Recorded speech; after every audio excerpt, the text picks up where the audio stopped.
Hello बच्चों, let's read the question. In terms of period and group, where would you locate the element with atomic number 114?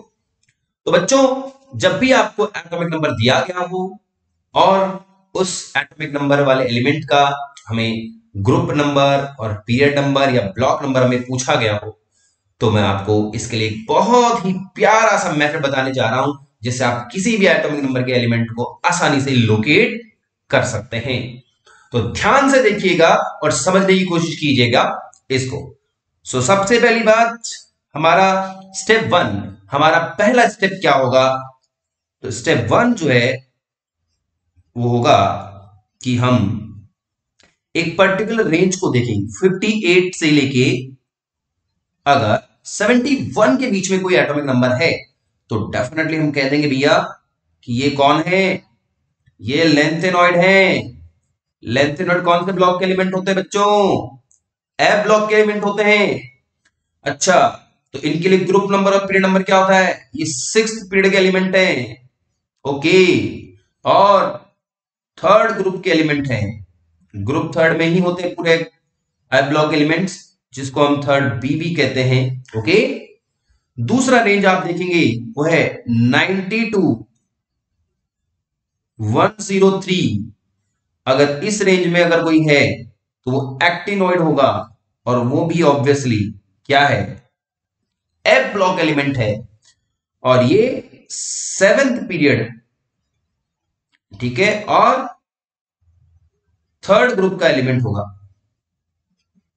Third group का ही element होगा. तो group में कोई बदलाव नहीं हुआ है, पीरियड बदल गया है. ठीक है, अब आप कहेंगे सर इसके बाद क्या करना है हमारा? तो इसमें रेंज में अभी आया नहीं है. तो स्टेप 2, अगर आपका एलिमेंट 104 से लेके 118 तक है, तो ऐसे केस में आप याद रखेंगे कि ये हमारे लास्ट 7th पीरियड के एलिमेंट्स हैं.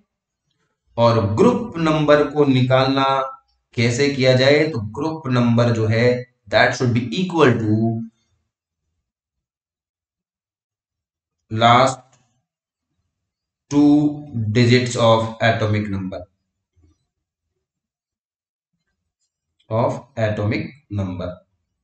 तो जैसे कि हमारे यहां पर 104 है तो 04 मींस 4th ग्रुप का वो एलिमेंट होगा.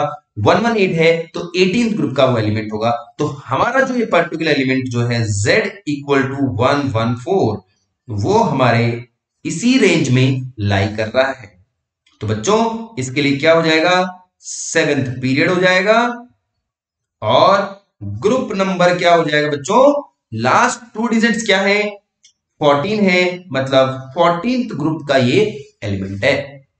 तो बच्चों, बड़ी आसानी से आपने ये लोकेट कर लिया. ये आपका फाइनल आंसर है.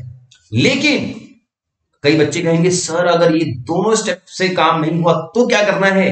तो मैं आपको उसके लिए एक्स्ट्रा बात भी आपको बता देता हूं कि स्टेप 3 में क्या करना है. जब हमारे ये दोनों रेंज, ये तीनों रेंज जो है अगर मैच नहीं करती हैं, तो अब हम पीरियड नंबर कैसे निकालेंगे? पीरियड नंबर निकालने के लिए सबसे पहली बात आपको नोबल गैसेस के एटॉमिक नंबर पता होने चाहिए. तो नोबल गैसेस के एटॉमिक नंबर क्या क्या हैं? Helium, neon, argon, krypton, xenon, radon. ठीक है, जादुई नंबर जो हमारे पास होता है उससे हम इनका एटॉमिक नंबर का निकाल सकते हैं. 2, 10, 18, 36, 54 और 86. तो अब आपका एटॉमिक नंबर जो भी दिया हुआ है उसको चेक करें. तो ये हमारे कौन से पीरियड के एलिमेंट है ये भी आप चेक कर लें. ये हमारे पीरियड 1, 2, 3, 4, 5 और 6. तो पीरियड नंबर पता होना चाहिए हमें. तो मान लीजिए किसी का एटॉमिक नंबर 38 है, तो इसका मतलब है वो क्रिप्टॉन के बाद में आ रहा है. ठीक है, क्रिप्टॉन 36 के जस्ट बाद में आ रहा है, बट 54 से पहले. तो इसका मतलब है जेनॉन वाले पीरियड में हमारा एलिमेंट है. जेनॉन का कौन सा पीरियड है? 5th पीरियड है. ठीक है, तो इस तरीके से आप पता लगा सकते हैं कि उसका पीरियड नंबर क्या होगा. पहली बात. दूसरी बात, ग्रुप नंबर कैसे पता लगाएंगे? तो बच्चों, ग्रुप नंबर पता लगाने का ट्रिक हमारे पास है 18 plus given atomic number minus atomic number of